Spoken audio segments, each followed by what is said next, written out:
Okay, in this video we're talking about different resins, different results. And a lot of people ask us this very big question, how long will my resins last?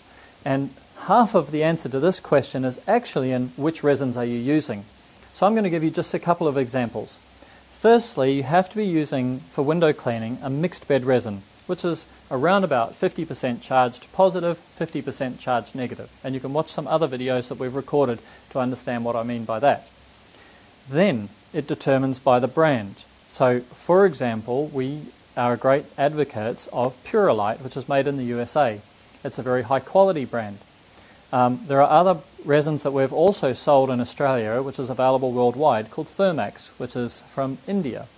And it's an interesting subject to Google. If you want to just put in Purolite and Thermax, you can see that there's some history there.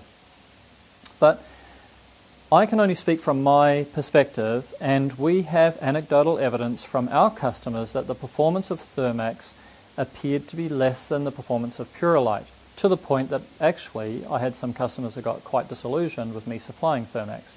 So if it's true that the performance of Thermax is less than the performance of Purolite, for example, or any other resin brands, then this will reflect on the performance of the DI tank in the Washlet Industrial, and that's why we're concerned about this. So we recommend for the security and safety that you only buy a resin that has a history, or that you check for yourself and you actually measure, okay, this is how much cheaper I got this resin for, but you still know that it lasted for the same amount of time, because it could last for as little as 60% of the same amount of time as Purolite, for example. Then you're changing your tank more frequently, and in the peak season, this can be a real bother to you. Okay?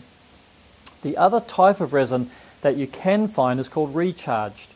Now, recharged resin means that you've taken your beads and instead of disposing them into your waste bin, you've taken them off, or you've been buying them from a company that's got a very complex chemical factory with acids and all sorts of things. And what they can do is actually recharge the resins. But all the indications are that a recharged resin will last between 60 and 70% of the life of a brand new resin. And again, you have to look at what you're paying for, how long it's lasting, and then what the service costs are in changing the resin. Now, there's one more resin which is called nuclear grade, which you can also buy from Purolite or any of the other UK or USA brands of resins. In my experience, the relationship between a standard MBR and a nuclear MBR is that you might pay 20% more and get 20% more service from it.